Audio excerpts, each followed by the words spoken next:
আসসালামু আলাইকুম প্রিয় দর্শকবৃন্দ, জাপানের একটি প্রযুক্তি নিয়ে আপনাদের সামনে হাজির হয়েছি। কিভাবে প্লাস্টিকের বস্তায় আপনারা সবজি চাষ করবেন। যাদের জায়গা নেই, অল্প পরিমাণ বারান্দা অথবা ছাদ অথবা জায়গা রয়েছে, তারা কিভাবে কীটনাশক মুক্তভাবে প্লাস্টিক ব্যাগের মধ্যে চাষ করবেন। এখানে আপনারা প্রত্যেকটি প্লাস্টিকের এই পদ্ধতিটি আমি প্রথম থেকে আপনাদেরকে বর্ণনা করি। এখানে দেখতে পাচ্ছেন যে একটি প্লাস্টিকের ট্রে, আপনারা বাংলাদেশেও এই ট্রেগুলো কিনতে পারবেন। একটি ট্রে হয়তো বা 100 টাকা, 80 টাকা বা 120 টাকা নেবে।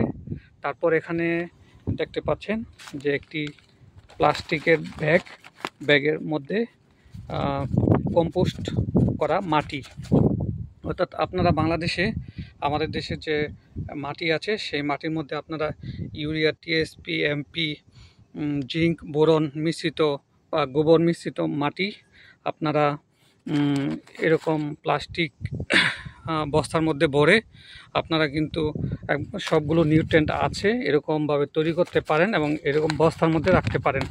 তারপর এরকম একটি বস্তা এই ট্রের মধ্যে আপনারা এভাবে শোয়ায় রাখবেন।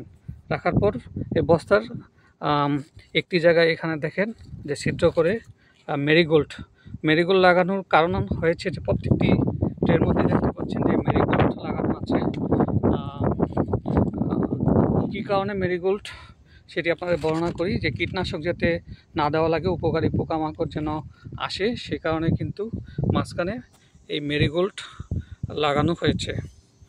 আমাদের দেশেও গাঁদা ফুল অর্থাৎ মেরিগোল্ড অ্যাভেলেবেল, আপনারা প্রত্যেকটি বস্তার মধ্যে লাগাতে পারবেন। তারপরে ধাপে আমি আসি। এখানে দেখেন যে একটি পাশে ছিদ্র করে এখানে আপনারা দেখতে পাচ্ছেন যে পেঁয়াজ লাগানো হয়েছে। আর এই পাশে হলো মিষ্টি কুমড়া গাছটি লতানো গাছ।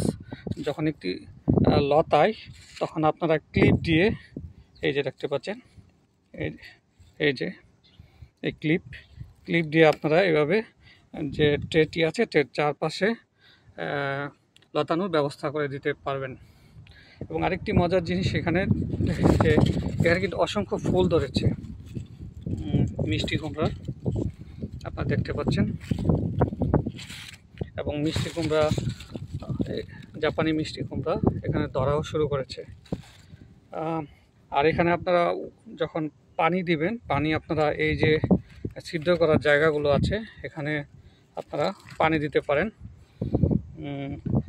আরেকটি জিনিস আপনাদেরকে দেখাচ্ছি, এখানে কিন্তু পেঁয়াজ, তারপর শসা, তারপর বেগুন এবং আরও বিভিন্ন সবজি লাগানো সম্ভব। এবং এই পদ্ধতির আরেকটি সুবিধা হলো যে দেখতে পাচ্ছেন এখানে কোনো নোংরা হওয়ার সম্ভাবনা নেই, অর্থাৎ যেহেতু মাটিগুলো একটি প্লাস্টিকের ব্যাগের মধ্যে, তাই এই পদ্ধতি দিয়ে চারপাশে নোংরা হওয়ার সম্ভাবনা নেই। এবং অল্প পরিমাণ জায়গায় আপনি কিন্তু অনেক সবজি, বিভিন্ন ধরনের সবজি আপনি উৎপাদন করতে পারেন। এবং এটি সম্পূর্ণ অর্গানিক উপায়ে, অর্থাৎ কীটনাশক মুক্তভাবে প্রোডাকশন করা যায়। কারণ হলো যে এই পদ্ধতির যে মেইন আকর্ষণ সেটি আপনাদেরকে ইতিমধ্যে আমি দেখিয়েছি, যে গাঁদা ফুল। এই যে গাঁদা ফুলগুলো মাঝখানে লাগানোর কারণে আপনারা জানেন যে উপকারী পোকামাকড় হানি অর্থাৎ মধু পছন্দ করে। এই মধুর টানে উপকারী পোকামাকড় এসে ক্ষতিকর পোকামাকড় কন্ট্রোল করে। তো এখানে কিন্তু মিষ্টি কুমড়াগুলো বড় হচ্ছে, সেই কারণে আসলে কীটনাশক লাগে না। এই প্রযুক্তিটি আমার কাছে অভিনব মনে হলো, যে প্লাস্টিক ব্যাগের মধ্যে অল্প পরিমাণ জায়গায় কীভাবে বিভিন্ন ধরনের সবজি চাষ করা যায় তাদের সাথে শেয়ার করলাম। সেখানে যারা বাগান করতে চাচ্ছেন অথবা বারান্দায় বাগান করতে চাচ্ছেন বা একটু পরিমাণ জায়গা রয়েছে, তাদের জন্য এই ভিডিওটি কাজে লাগবে। আমার চ্যানেলটি সাবস্ক্রাইব করবেন আর ভিডিওটি শেয়ার করতে বলবেন না। ভালো থাকবেন, সুস্থ থাকবেন। আল্লাহ হাফেজ।